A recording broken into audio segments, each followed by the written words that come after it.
Coach, can you hear us? What do you think? Well, I don't know what's going on here. We're cursed. The third time's the charm, maybe. Maybe so. If it goes wrong again, we could just have you email us your phone number and we can call you or something. So we don't want to keep you on the hook all day, my friend. But it's good to see you. And once again, welcome to the Elite Sports Podcast. And how are you? How's it going? That's going okay. Yeah, considering. Day, right? Yeah, we talked about it. It's definitely been Groundhog's Day. Yeah. And here we are. We're a couple months removed, from the season ending. The Chiefs, of course, win Super Bowl 54. We're here in Kansas City, so we're still riding a little high from that. At least we have that. We have a little hardware here in Kansas City finally, Coach, after 50 years. Oh, no, it's great. Yeah, I was so happy for Andy and that whole group. They got a great coaching staff and obviously a great team. A lot of players. That Mahomes is really special, along with a lot of other guys they have too. So and I text Andy after the game and congratulate him because he's a great coach, and everybody knew it for a long time. But sometimes you're not certified or verified until you win a Super Bowl, and he's done that. So he showed him what kind of coach he is. Yeah, it was truly incredible. And of course, we're a couple of months removed from your stint ending with the LA Rams after 2 years. Take us kind of through that. Where are you as far as professionally? Where are you kind of wanting to go from here? 2 years with the Rams, you go to the Super Bowl in 2018 and hold the Patriots to their lowest offensive output since in their 9 Super Bowl appearances. Where do you see things going from here for you, Coach? Well, I don't know. Yeah, I don't know if I'm in forcible retirement right now. So, I'd like to coach some. I think I could help somewhere. In fact, I know I could. So that's where I am right now. If somebody wants to, I definitely qualify as a senior assistant. So I got I got the senior part down anyway. Yeah, you'd be a great addition to any staff, but you have coached with and against a vast majority of the greatest quarterbacks in the history of this game. And not to take anything away from all those greats, but have you ever seen anything quite like Patrick Mahomes and what he was able to do against your Rams in that crazy Monday Night Football game in 2018? Yeah, I mean, luckily we won the game, which yeah, was certainly an exciting game for all these offensive people. Although we did have 2 touchdowns on defense, and yep. I think we sacked him 5 times and hit him a whole bunch. So, but we actually played good on defense and gave up 51 points. So, yeah, that just tells you how good he is. And I mean, you could tell he was something special, and he proved it. Yeah, and still so much room to grow. We'll see where things go for him. But I want to talk about your book, Coach, Son of Bum. It came out back in 2017. It's so wonderful to see this output and to talk about your father, the legendary Bum Phillips. Just kind of take us back to that and kind of why you wanted to write that book, and tell us a little bit kind of about your dad and what kind of a person he was and influence on you in your coaching career. Yeah, obviously it was a big influence. He coached me in high school. He coached me in college.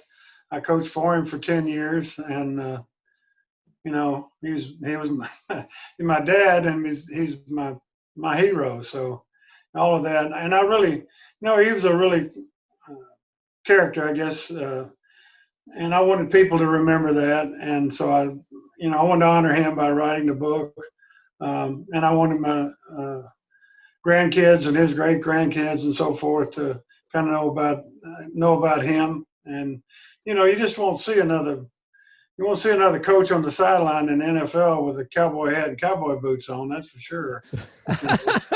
unless they got a swoosh on the side of it, I guess, maybe. But it's so corporate now.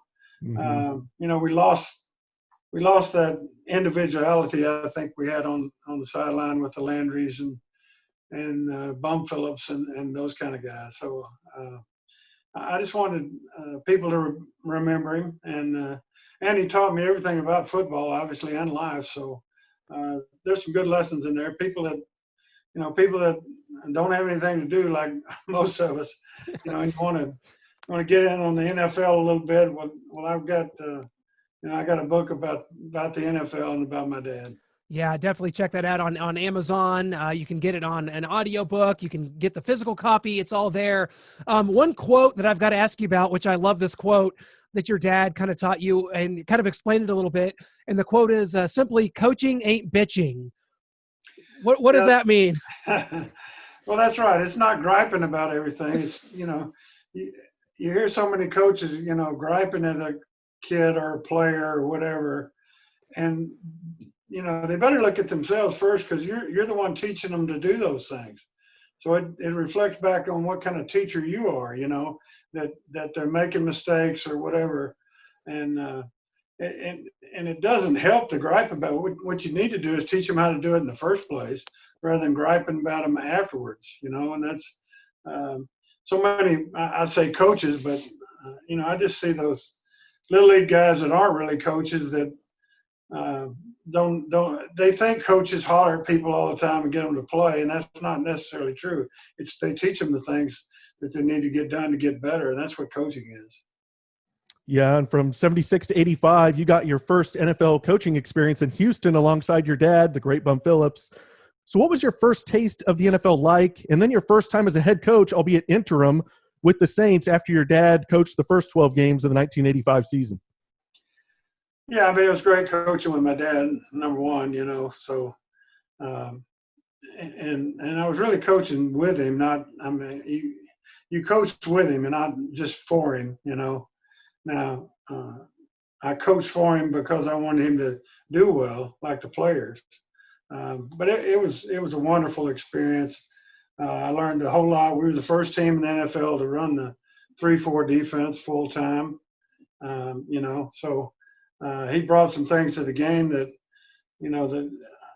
technically the 2 technique, 3 technique, and all that people talk about. Well, he brought that to the game. He invented that, and so it's still around today, and it's common throughout the league, throughout football, college, high school, and so forth. So he brought a lot to the game, technically, and it was just fun coaching with him. I mean, we had a good time. We really did, and he never lost perspective that it was a game. We want to win. We want to do everything we can to win, but it's still a game. Well, Coach, I want to talk about in 1999, you joined the Denver Broncos as a defensive coordinator, of course, and you actually get to the Super Bowl that year where you take on perhaps the most potent offense that we've ever seen in the 1989 49ers. Take us through facing that team and kind of what that was like for you, being the coordinator of that great Broncos team that gets to the Super Bowl. John Elway had all those moments getting there, and it seems like this was around the era where you just couldn't get over the hump and win the Super Bowl, and you go up against this great team and the Niners. Just take us kind of through that. Yeah. I was with Buddy Ryan with Philadelphia, and we won that division, and for the first time since Vermeil had been there. So I got hired. I was the defensive coordinator, and I got hired at the Broncos by Dan Reeves. And our first year, we led the NFL in least points given up, and then we gave it the most points ever in the Super Bowl to Montana and that group. But I learned a lot from that. Actually, it helped. I think it helped win the Super Bowl when I came back with the Broncos the next time, because it was my first time being in the Super Bowl, and I didn't realize. I mean, I knew every game was a big game, but that was so much bigger than any game that.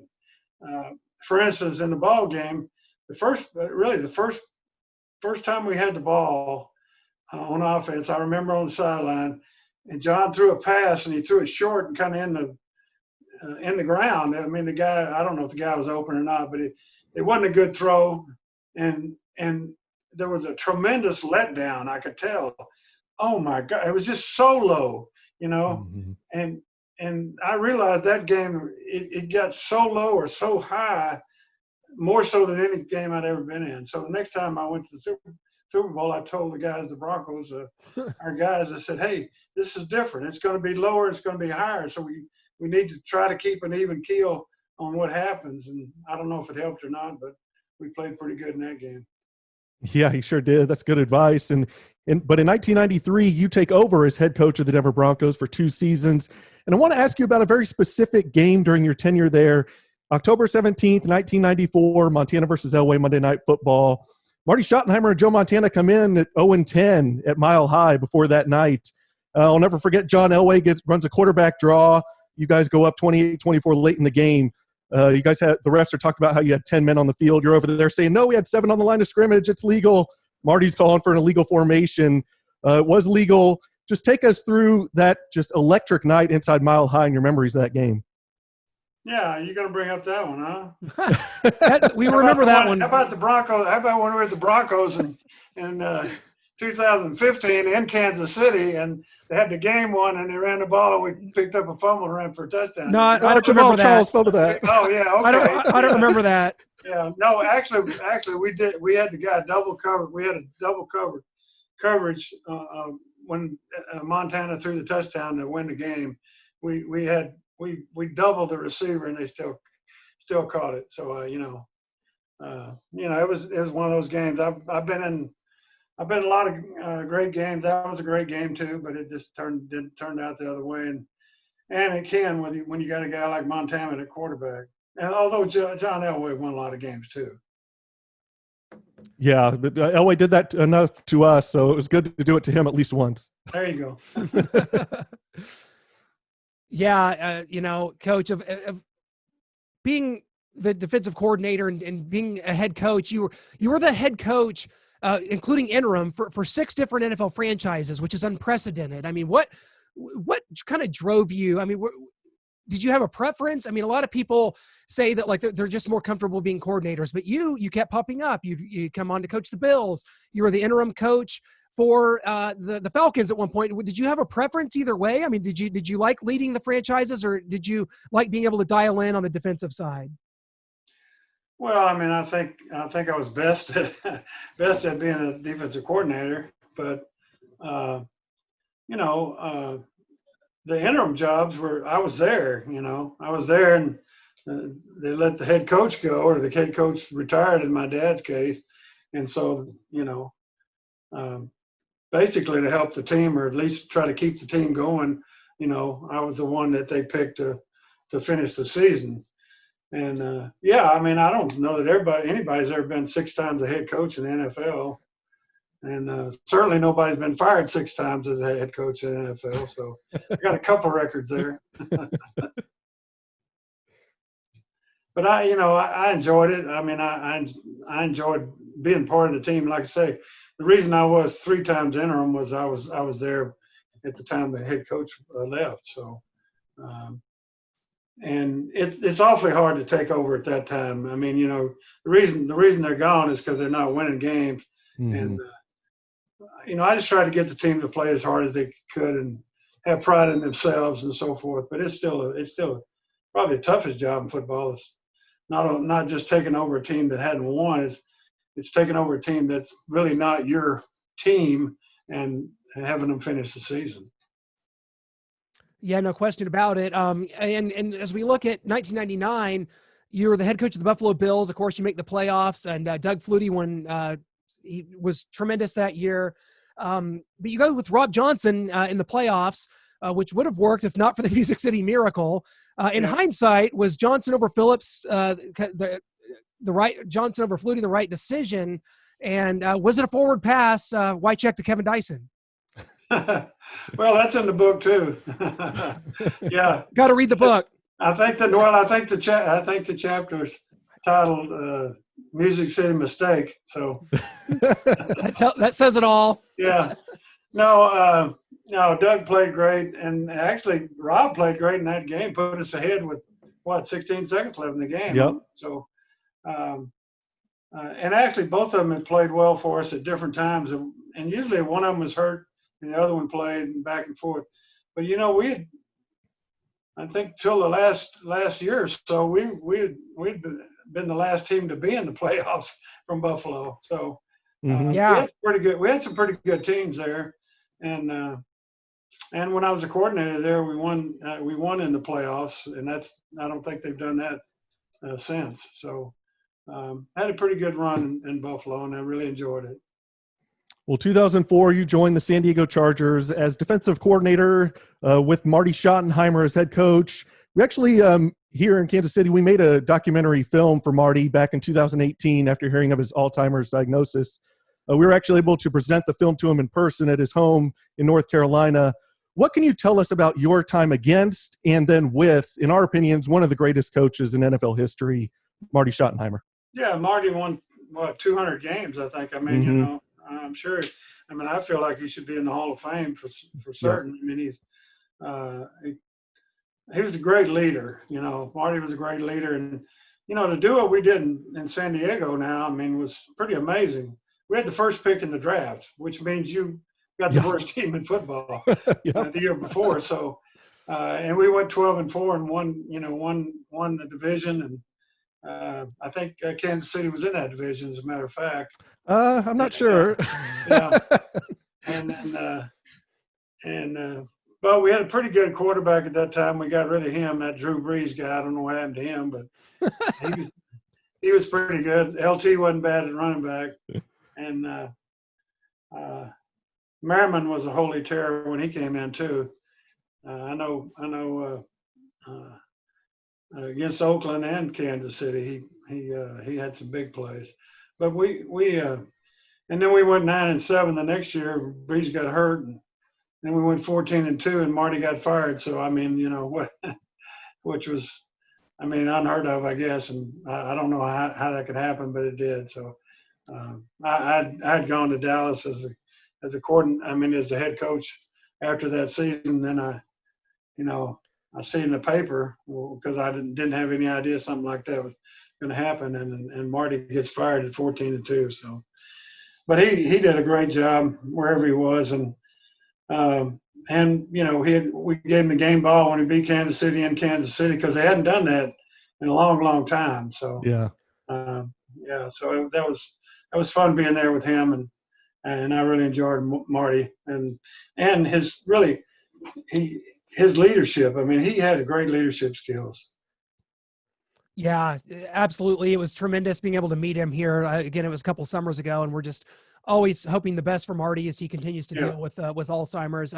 Coach, I got to ask you, because you're 3.5 years in Dallas. You win the division twice. You're the head coach of the Dallas Cowboys. You're a native Texan.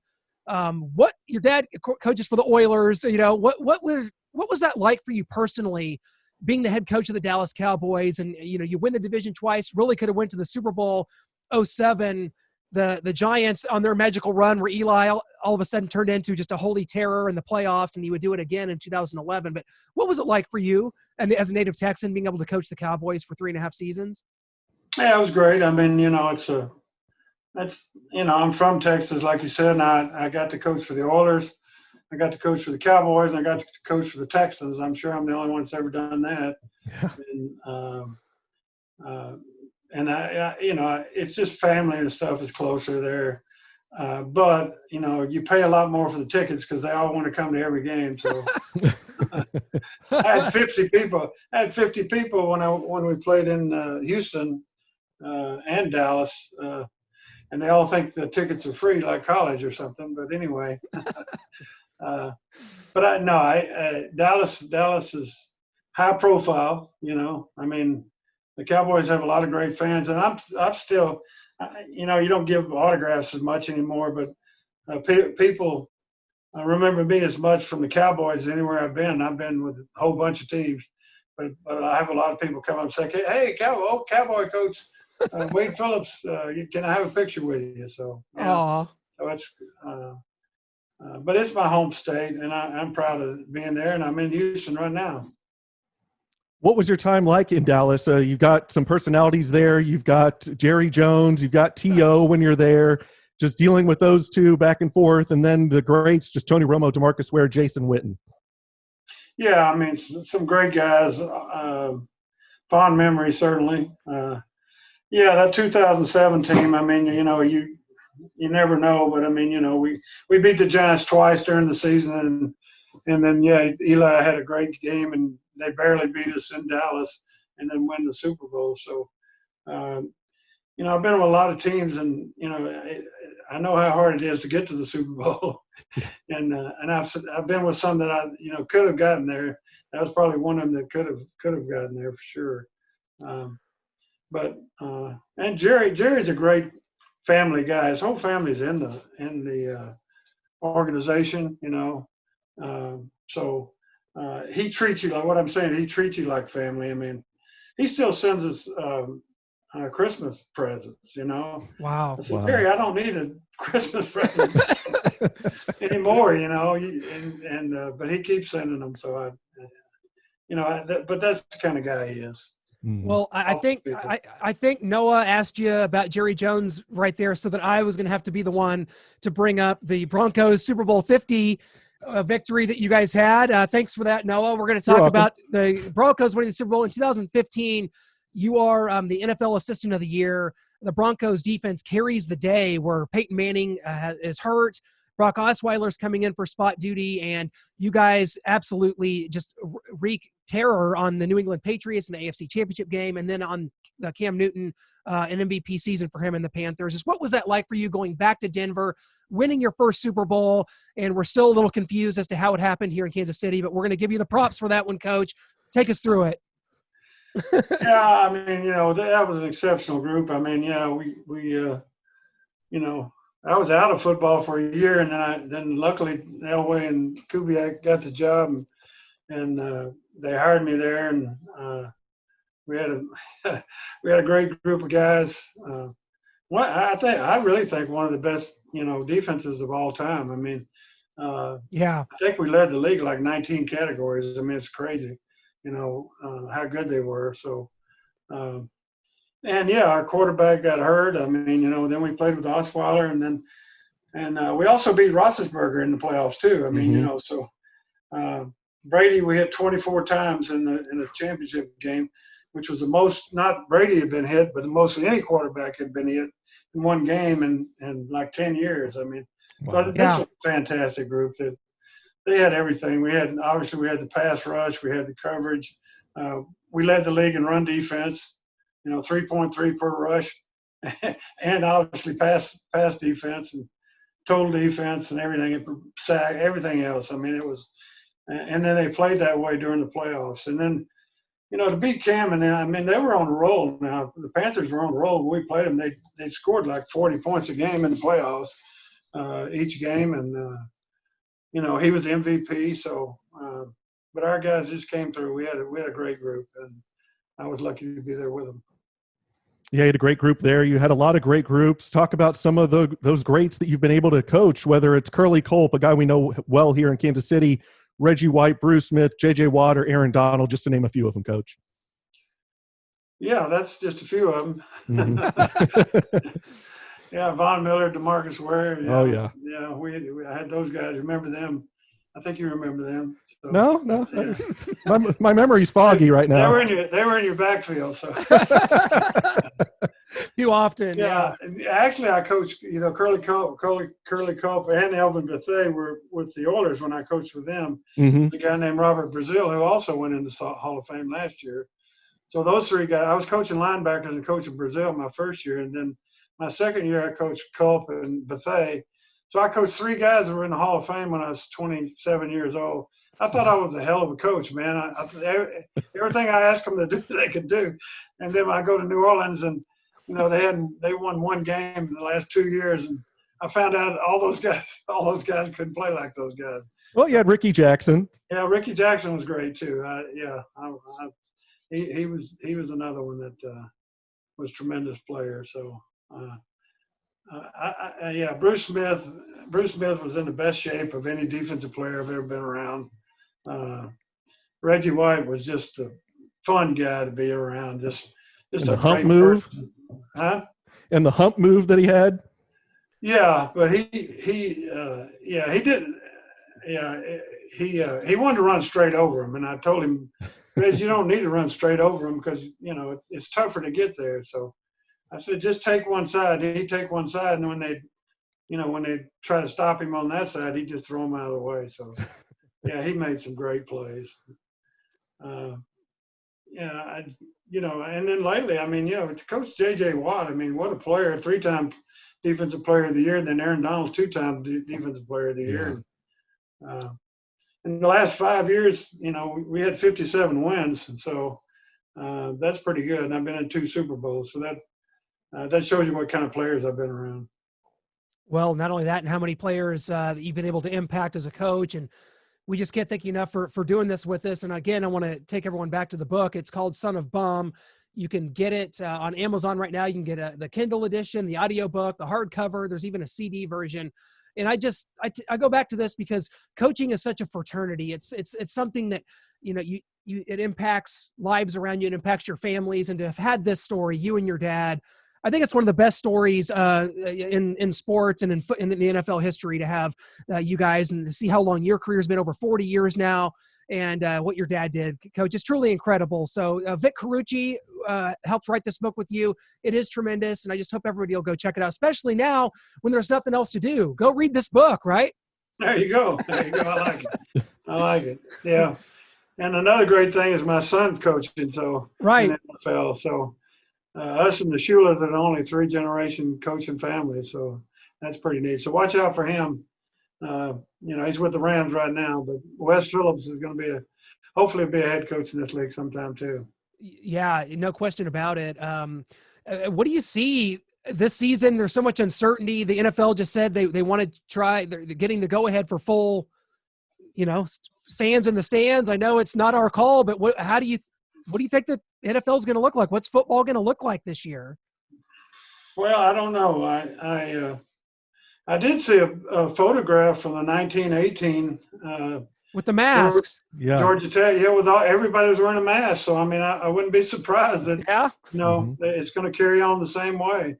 At some time. So I think we're going to be with the mask for a good while, but hopefully they'll get back, and hopefully they'll start hiring more coaches because I'm available. The Chiefs just hired Steve Spagnuolo, and it was a tremendous season that we were able to turn around defensively. And it's like, man, you've always been someone that's such a prominent figure from when your time in Denver, just our lives. We're 36 years old, so right around that time that we're coming up into football, you're there, and you've been there this whole time. It's like I've always wanted to get you here in Kansas City. Maybe one of these days it'll happen, but it's not going to be the same. It's not the same NFL without you roaming the sidelines or in the press box. We really, I don't know. It's not going to be the same, man. We got to make something happen. Well, it wasn't the same once my dad left the sideline either. Well, like I said, with the cowboy hat and cowboy boots, I wish I could wear those on the field again, but that's not going to happen. So. Yeah, the NFLPA and their uniform. They have. I didn't realize this. They do have uniform gurus that go around and check to make sure everybody's shirt's tucked in right. I don't know. That's a little too much for me, but I don't think the cowboy hat would fly. No. Well, Coach, thank you so much for doing this. Again, the book is tremendous. It's called Son of Bum, and we want to direct everyone to that. You have no idea what this means to us to be able to go down this road with you and brave in the technology, and we're able to make it happen. Thank you so much for doing it, Coach. Yeah, thank you guys. Thanks for keeping with it. We had a bad start, but we had a great finish, right? Hey, that's right. That's 100%. Just like the Kansas City Chiefs, right? Not a problem. Yeah, just like the Broncos did too. Oh man! Hey, thanks so much, Coach. We'll catch up again soon. It was an absolute honor. Take care. Same here. Thanks. Bye.